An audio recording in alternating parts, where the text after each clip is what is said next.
It all began in 1972 with a bunch of Silicon Valley rebels who quit their boring 9-to-5 engineering jobs to pursue a computer game's dream.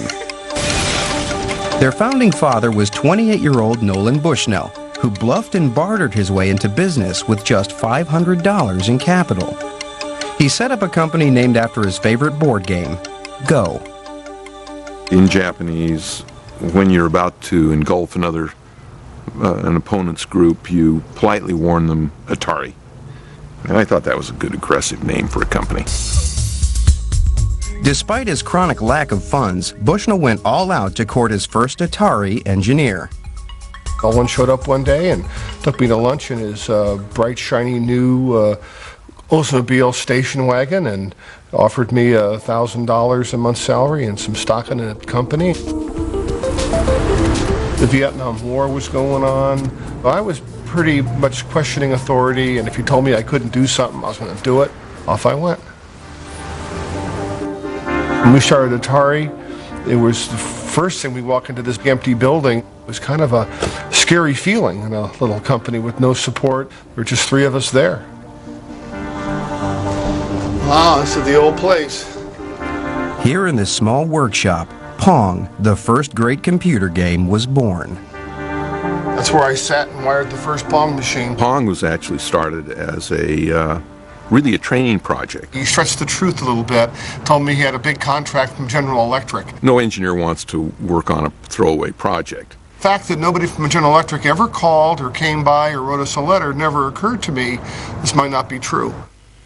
The first thing that Al did was to get the paddles to work, then the ball to move. And then we added the feature that where the ball impacted the paddle would determine the angle that it would bounce off. And at that change, the game was fantastically fun. But would the public agree? Bushnell and Alcorn installed their hastily assembled prototype in their local tavern to find out. We put it in a wooden box that had sticky-backed contact paper on it. I mean, it was real tacky. Slapped a coin box from an old kiddie ride on the side of it and put it on top of a barrel. We sat back, got a beer, sat by a pinball machine, and watched what happened. One of the regulars approached the machine and studied the ball bouncing silently around the screen. He inserted a quarter, and the game began. Eventually, he realized that two small knobs controlled the paddles and played his first shot. A small crowd soon gathered round to watch. Up till then, people had never seen anything on a TV set that didn't come from a studio. And I can remember one girl asking me, how do you get the signal from what I turn here down to the TV station? The fact that the whole signal could be generated there locally was baffling to them. We watched it for a while and then we went home. The next day they called in and said the machine's broken, and we said, oh no. The machine was open and we found the problem was that it was so full of quarters it wouldn't take anymore. I thought, that's a problem we can solve. When Nolan saw how well the Pong was doing, how much money it was making, he said to himself, I got a hit on my hands and we're going to go into manufacturing. Atari was on its way. Bushnell rented the cheapest space he could find, a disused roller skating rink, and they set up their first factory. Everybody in the company, when I said we're going to build 100 machines a day, said, Nolan, you're absolutely crazy. We knew so little about it, we actually went to the unemployment office and actually just hired people off the street, and there were parolees, there were bad guys. It was pretty shocking how amateur it was. Within 6 weeks to 2 months, we were at 100 machines a day. Word got around and the orders for Pong started flooding in. 10,000 cabinets for the U.S. alone. It just took the country by storm. We were 24 years old and not far out of college, and we'd done something that already touched the world. On an initial investment of $500, Atari made its first million. And even greater success soon followed, with a home version of Pong. I felt that the home game market could potentially be huge. Al came to me one day and said, I think we can put this all on a chip and build it cheap enough that we can go into the home. And I said, let's do it. This is one of the actual first Pong chips, so all the logic that was in the coin-op game, these chips cost us, $10 a piece, and we could build a game and sell it for $100. Finding someone to sell home Pong was a tougher challenge. We could not get a single toy store anywhere in the nation to buy any. And then one of our guys thought, well, let's try the sporting goods department at Sears. Sears ordered 150,000 units of home Pong to be delivered in time for Christmas 1975. It was stylishly designed to appeal to both adults and children, and branded with the Sears Telegames logo. It was make or break time for Atari. Again. Sears put their marketing might behind home Pong. The 1973 arcade sensation was now available as the ultimate home gadget. One commercial ran, and they were completely sold out. And that was wonderful. Atari had made the big time. Slowly but surely, we built new games, different games. Bushnell's focus returned to the arcades. He was determined to stay one step ahead of his rivals. We just took this attitude that we were going to give our competitors no safe quarter. And we outmarketed them, we outbuilt them, we out-innovated them. Engineering in action. To make the best games, Bushnell needed the best engineers. So he made Atari the most fun company to work for on the planet. New recruit David Crane was a big fan of Bushnell's eccentric management style. Neat was a word you heard from Nolan quite often.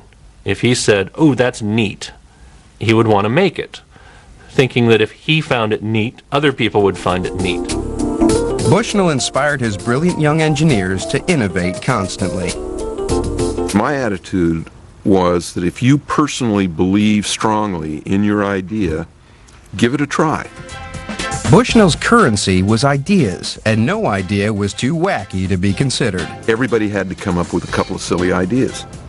And we called that compost. These were the ideas that were germinating. Sometimes they would come to life.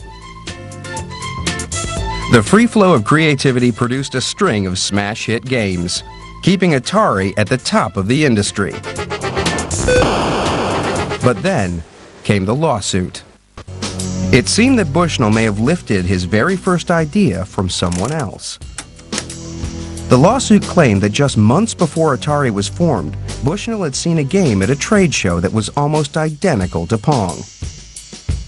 A TV set designer called Ralph Baer had been thinking about computer games since the early 50s. In 1966, his ideas crystallized while he was waiting at a bus stop on a business trip to New York. When I got back to the office the next morning, it was September 1st, 1966, I wrote a 4-page memo. In it, I lay out the whole thing. I proposed such things as sports games, chase games, race games, car games. Baer set to work on his invention. By 1968, he had his first television games console working, which he simply called his brown box.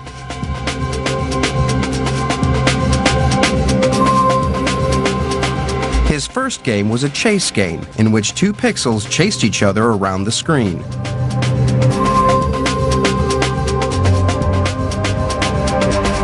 Quickly followed by a ping pong game. This was still 4 years before Bushnell and Alcorn came up with Pong. TV manufacturers Magnavox signed up Baer and produced a refined version of the brown box. The Odyssey played 12 different games. Each game came with a color overlay that was stuck on the screen to enhance the primitive graphics.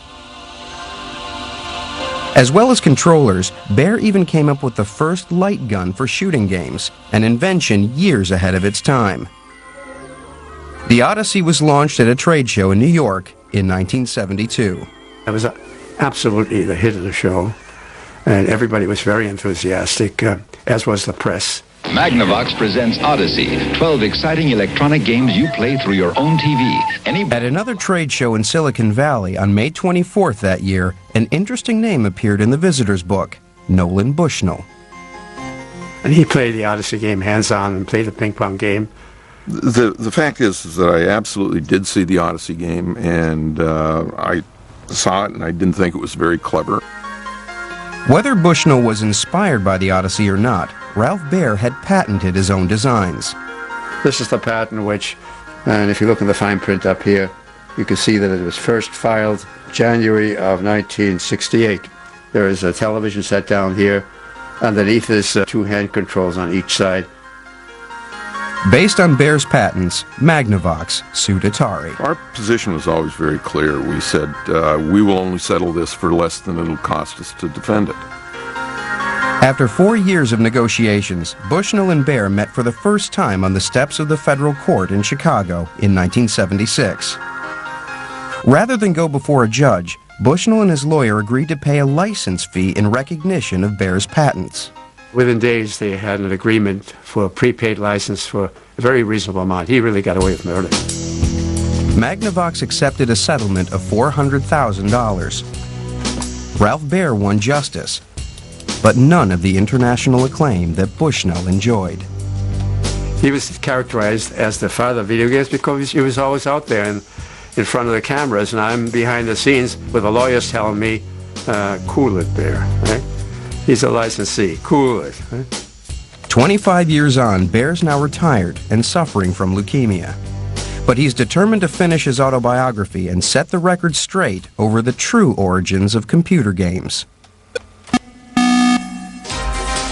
For Bushnell, the settlement came cheap. Atari was already making millions.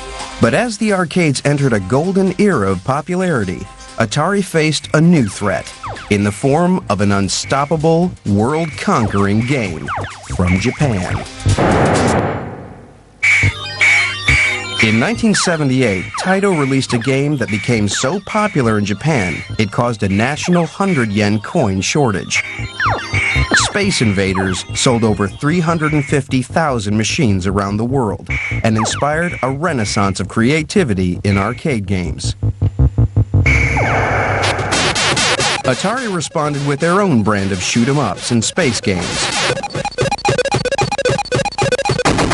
Nolan Bushnell's brilliant young engineers pioneered a new technology called vector graphics with a striking new look. In 1979, Asteroids became Atari's all-time bestseller. Atari had another massive hit with Battlezone's 3D graphics, which even inspired a training version for the U.S. Army. Arcades sprang up everywhere.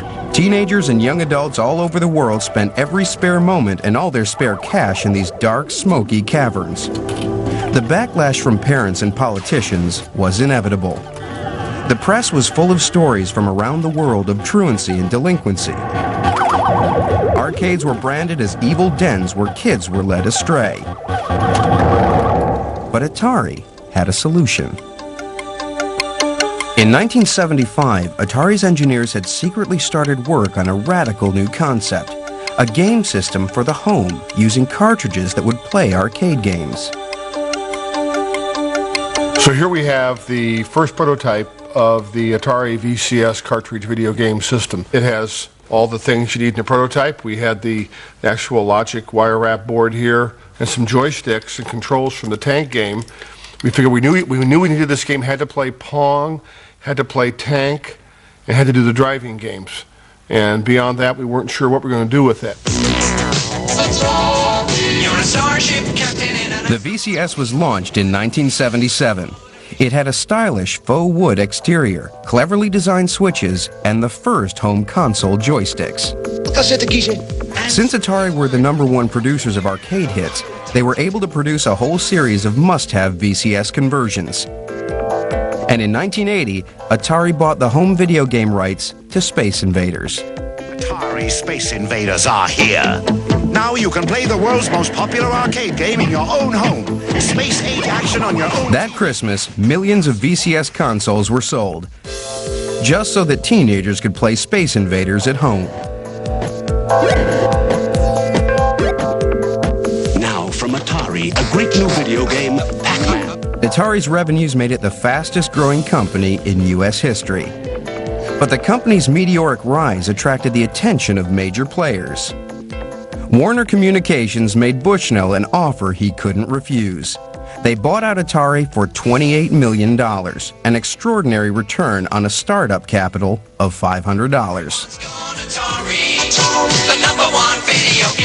It was a lot of money in those days. It was more money than I ever thought I'd make. But it was the beginning of the end for Atari.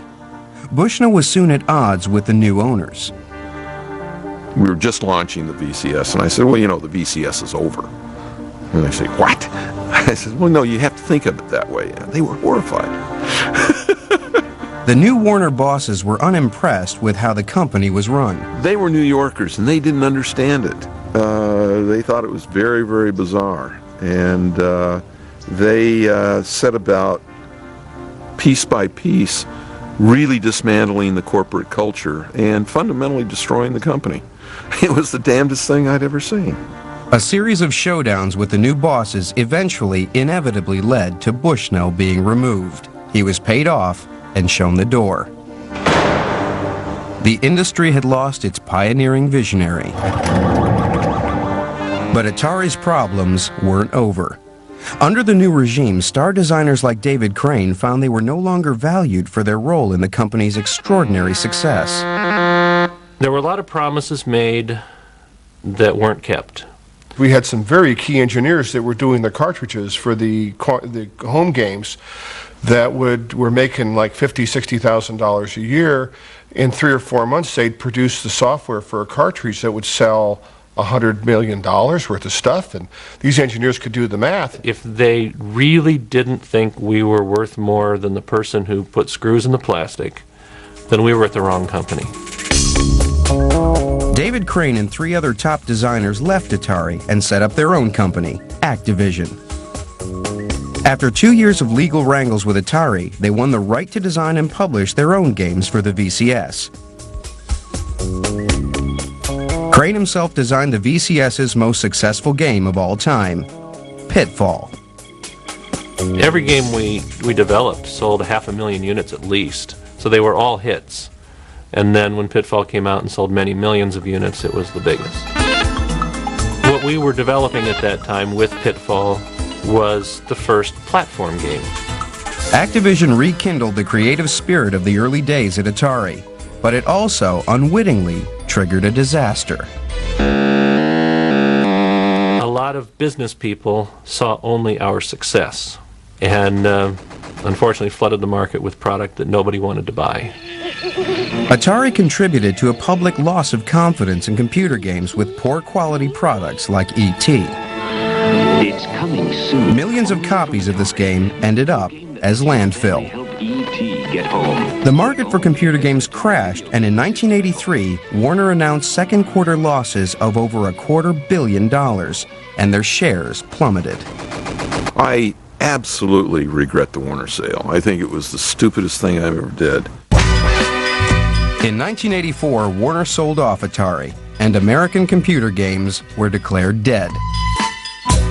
But elsewhere, a new breed of 12-year-old game designers was resurrecting the industry in their bedrooms, and they were about to become teenage millionaires.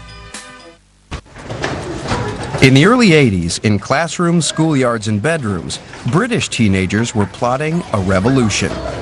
They were the nerdiest kids in school, sci-fi geeks who were good at math but had few friends. But they were about to make millions.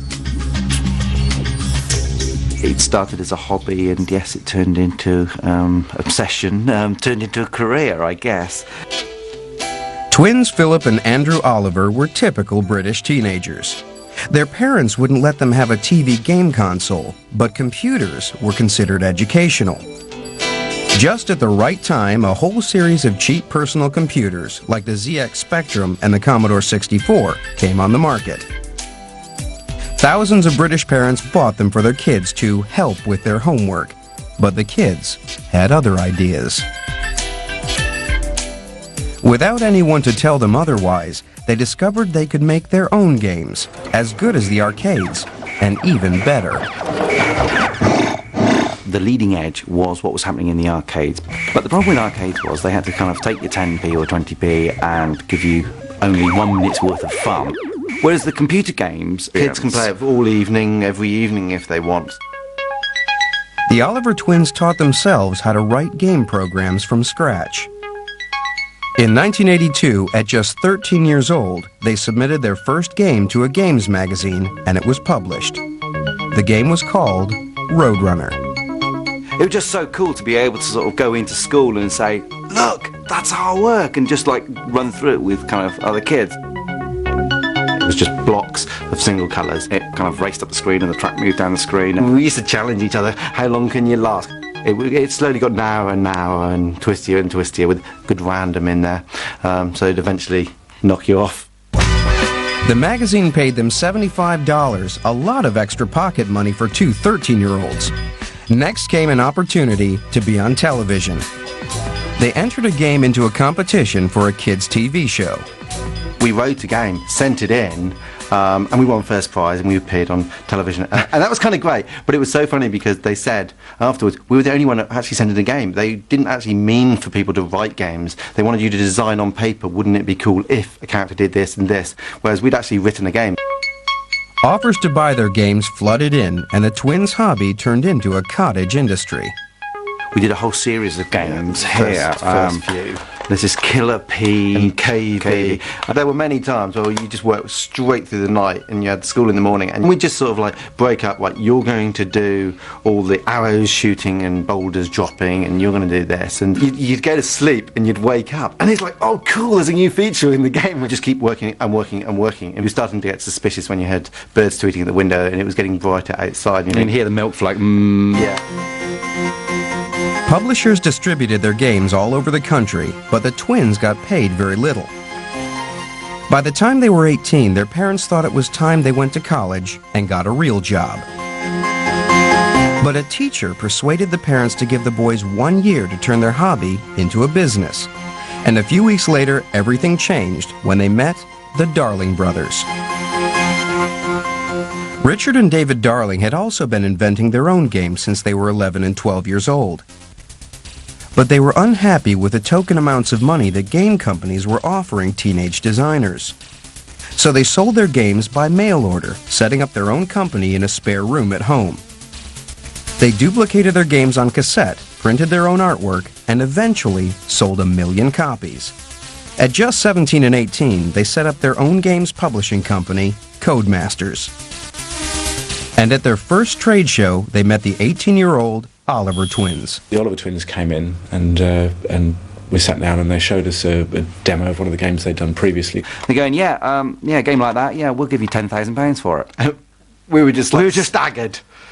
If they've said that their jaws hit the floor and they were very excited, they must have concealed that quite well. We couldn't get home fast enough, and we just didn't sleep. Within about a month, we wrote Super Robin Hood, which went straight to #1. By Christmas, we'd sold 100,000 units and made £10,000, and in fact it carried on selling, so we actually made a little bit more. Just couldn't believe it. But of course, the minute it started selling, we just couldn't stop, so we just started rattling out more games for Codemasters. It was one of the most successful collaborations in computer game history. We worked out that 50% of all Codemaster games were actually written by us. The Oliver twins were also working on a secret project. They wanted to invent something radically new, a game centered on an animated character. That character was Dizzy. We wanted like this fantasy world. I had this idea, we should get the character's face as big as possible on screen to give it a bit of personality. They got an awful lot of fan mail in at Codemasters all about it and asking how do you do this and how do you do that, and every time we went up they go, oh, we got some more fan mail. Dizzy was an international hit. The games topped bestseller charts all around the world.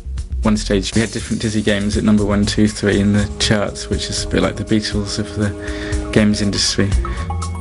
Teenage computer game millionaires became national celebrities, hitting the headlines and showing off the spoils of their success. There were quite a few Ferraris bought by people who'd kind of just passed their test, but those Ferraris didn't last very long, I don't believe. The result of all this hard labor was a massive creative contribution to game design. These were games designed by gamers for gamers. Thanks to the home computer era, Britain now contributes more game designers and programmers to the games industry than any other country. I remember saying to a journalist, it's like, one day, this will be bigger than TV. Right now, the UK games industry actually has bigger export than the British film and TV put together.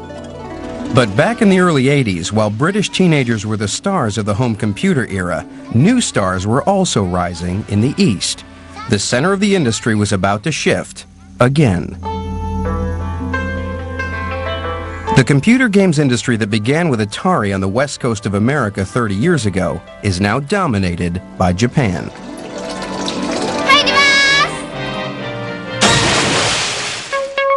Computer games have become almost synonymous with Japan, and it's largely thanks to an extraordinary series of character-based games, all developed in the 80s by a single creative genius. Not since Walt Disney has one man had such ability to touch the hearts and minds of millions of children throughout the world. Shigeru Miyamoto. At some point, I realized that games could actually draw out people's emotions. Since then, my own childhood memories have been reflected in my games. Miyamoto grew up in Sonobe, a small country town near Kyoto. As a young child in his traditional family home, he turned his surroundings into a fantasy world to explore. He was sort of in his mind a lot, and he spent a lot of time by himself, and he spent a lot of time daydreaming. And the way he played as a child was something that he retained as an adult when he started to do this work.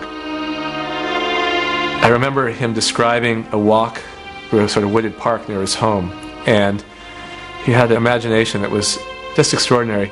He was just envisioning all the things that were going on that we couldn't see, all the pathways that would lead you somewhere. Looked up and imagined, what if it wasn't actually a piece of blue sky that he saw above him, but it was actually a secret trapdoor that would enter to a new world.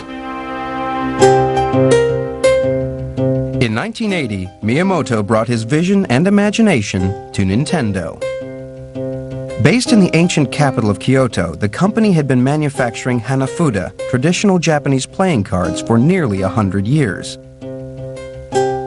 But when its president Hiroshi Yamauchi saw the success of games like Space Invaders, he turned Nintendo into a computer games company. Now in his early 20s, Miyamoto had no interest in computer games, but his father wanted him to have a respectable job. Miyamoto was a spacey, flighty, really imaginative artist. The last place he ever expected himself to wind up would be in a big company. I hated computers. I didn't trust in tangible things like electricity. The next twist of fate was a crisis call from America. Nintendo had established a small U.S. headquarters in Seattle.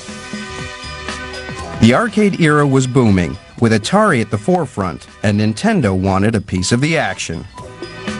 Nintendo of America had ordered 2,000 units of a hit Japanese game called Radar Scope, but in America, the game was a disaster. Head office in Kyoto was asked to create a replacement game. Without a single designer available, it was decided that it was time to give their youngest recruit his big break. Miyamoto was completely baffled and completely overwhelmed with the idea. He started to do the research. He spent time in arcades and he spent time with kids who were playing games and tried to understand what they were about. And he started to have this vision of video games being more like movies. Why couldn't they tell stories? Miyamoto created a simple story and colorful cartoon characters for his groundbreaking new game. Let me show the first sketch I drew for Donkey Kong. The gorilla escapes from the cage, snatches the girl, and runs away with her. The man chases him, dodging all these barrels with a hammer in his hand. At the end, a hole appears in the ground, and the gorilla falls down, and he dies. To bring his characters to life, Miyamoto had to work within the limits of the technology of the time. All of a sudden there was a question, what kind of hair did this guy have? The problem is if he's falling in a video game, you'd have to have his hair do something that the designers just couldn't deal with at the time, which is inertia would make his hair blow up, and it would sort of be sticking up as he was falling down. So the way that Miyamoto solved that problem is he gave him this little red hat. As a final touch, Miyamoto wrote his own music for the game, and it was shipped out to Seattle. It remained to be seen whether Donkey Kong would have more success than the failed Radar Scope game it was supposed to replace.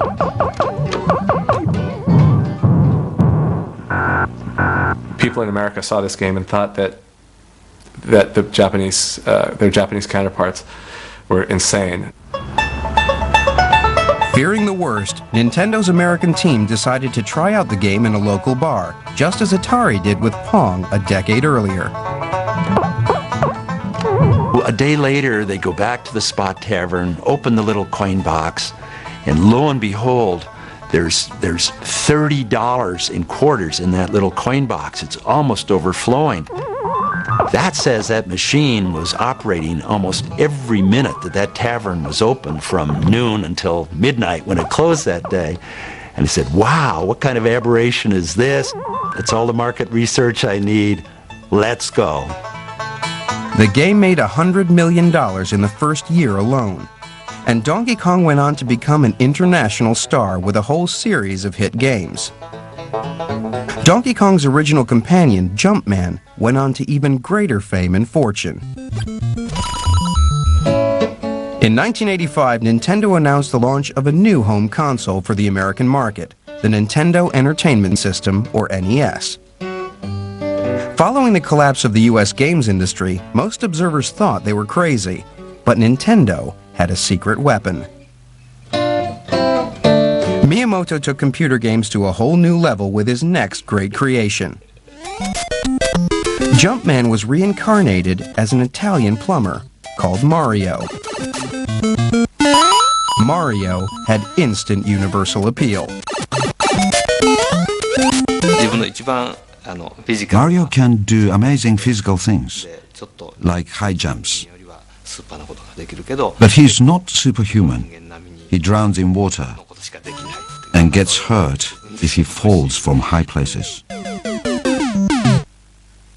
Miyamoto created a side-scrolling world for Mario to explore, full of pipes, sewers, ledges, and cliffs, and he created an entire army of colorful cartoon monsters for him to fight. In the early test version, Mario was very big. Next I created Small Mario. The game became more interesting with both. Then I wondered what kind of magic food could transform Small Mario into Big Mario. So I created that unwholesome-looking red mushroom. He was making these wondrous universes that it was like falling through the looking glass. The sequels soon followed, and Mario became an international superstar. In a 1987 survey, he was recognized by more American children than Mickey Mouse. Then Miyamoto unveiled his masterpiece.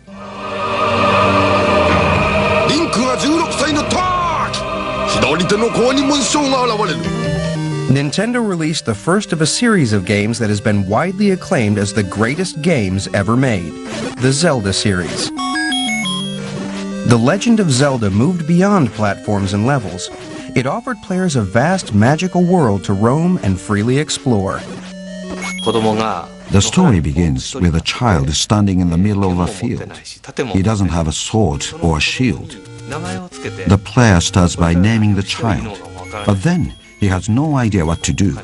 He wanders around the field looking for things to do. It was a very daring concept back then.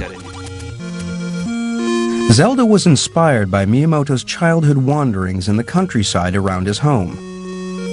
I walked up into the mountains, through woods and a rocky space, and finally I came to a big lake. I was so surprised to find such a big lake high up in the mountains. It looked like a vast ocean. This image is used a lot in Zelda.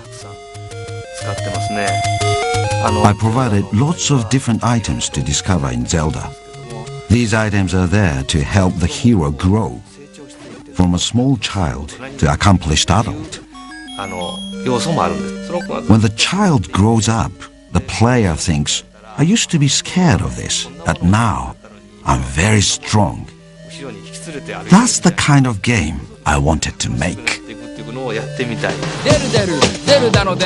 Taking over 100 hours to play, The Legend of Zelda perplexed, fascinated, and consumed players all over the world. It was a sensation that broke all the rules and defined a genre that has dominated game design ever since. By the end of the 80s, Nintendo sold over 30 million NES consoles, hundreds of millions of games, and it held an extraordinary 85% share of the entire world games market. Nintendo became the ultimate boss of the game industry game.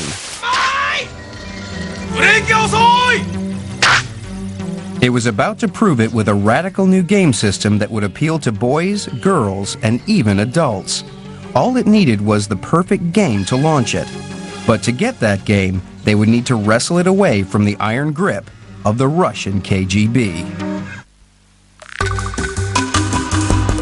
In the late 80s, a friendship between two game designers was forged behind the Iron Curtain.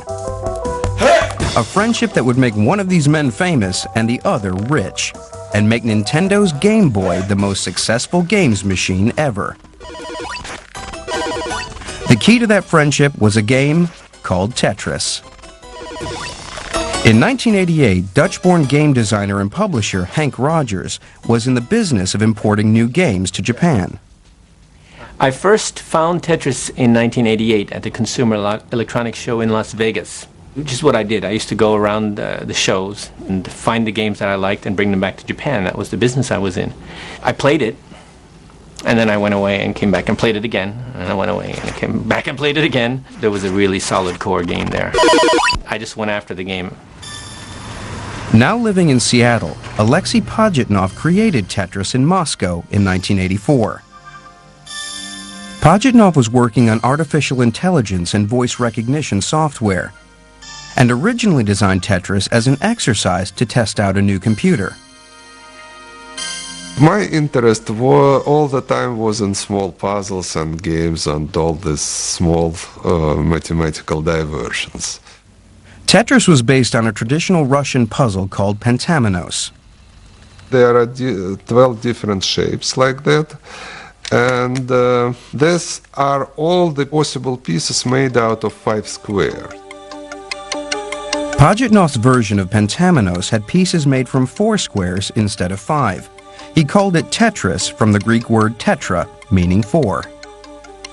When I wrote the procedure which rotates at 90 degrees, I liked you push the keys and it chucks, push the key, chucks, and the idea of the game of real time come to me.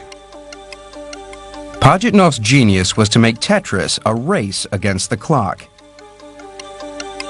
Completed lines were cleared from the screen, making it possible to carry on playing almost indefinitely. But as the pieces descended more and more quickly, the challenge got progressively harder. As the game gets faster, your mind is no longer able to think that fast. Maybe it's your subconscious that's playing Tetris at this point, but it's playing faster than you can actually play. And I think athletes have this.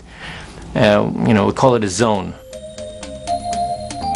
Tetris spread through the Soviet bloc to Hungary, where it was discovered by Robert Stein. Stein went to Moscow where he met Alexei Pajitnov and negotiated a license to publish the game. For some unknown reason, he gave me his original Tetris. It was licensed to be published on everything. That's what I thought. In the West, Tetris became the biggest international sensation since Space Invaders. When Tetris invaded the office, productivity went down to zero. It eventually had to be banned. In Japan, Hank Rogers released a version for Nintendo's home console. We released this Tetris at the Christmas of 1988. We ended up selling 3 million. And that was when Hank Rogers was given a sneak preview of Nintendo's Game Boy. I said, you know, I think I have the perfect game for Game Boy.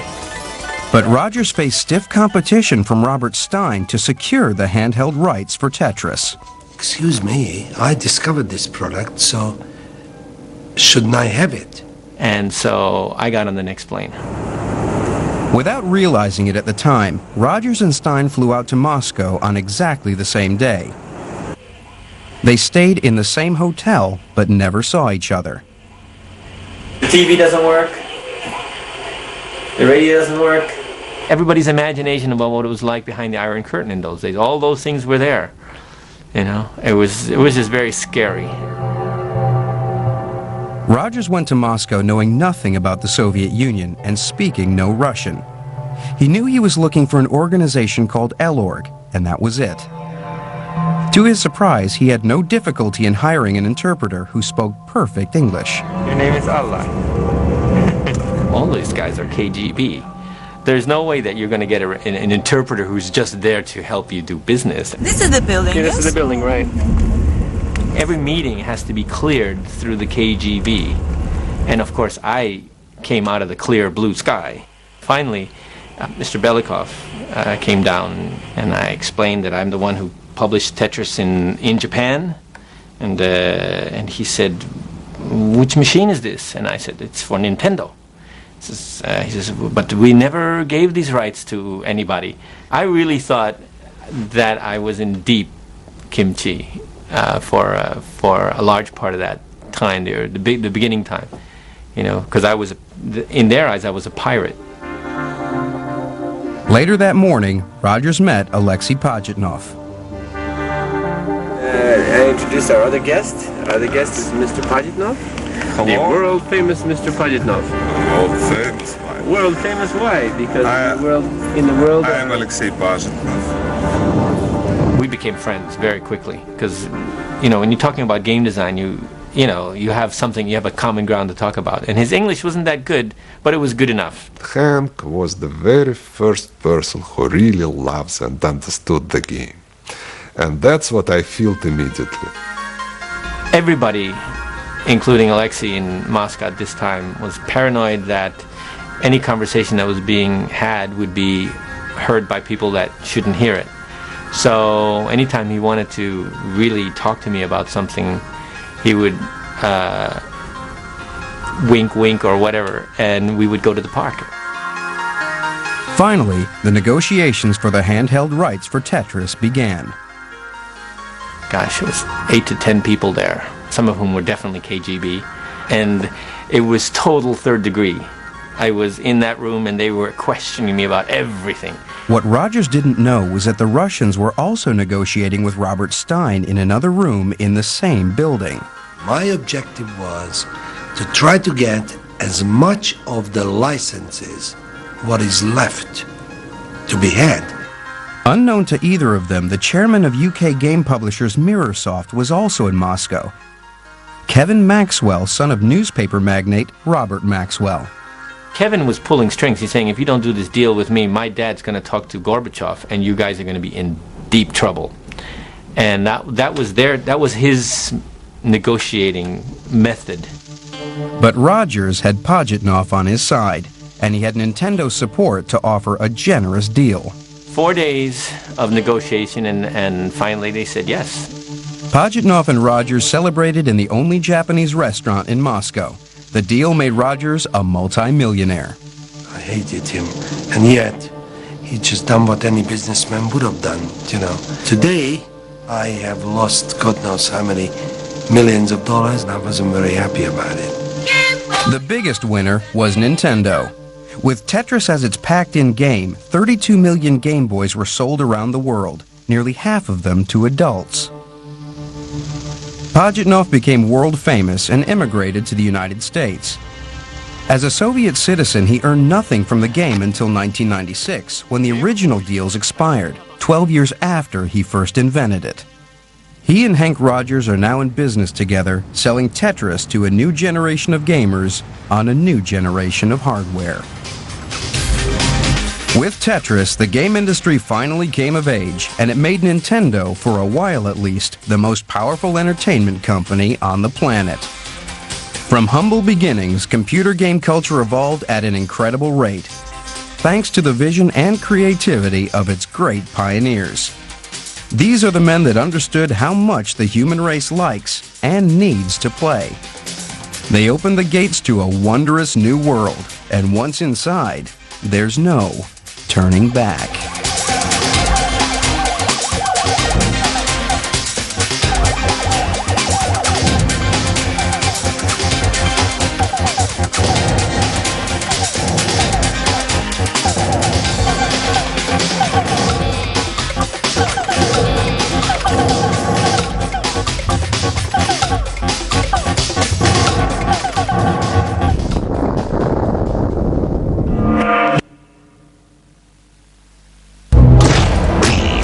Chronicles of a revolution, a new world rising, and the battle for world domination. Get down.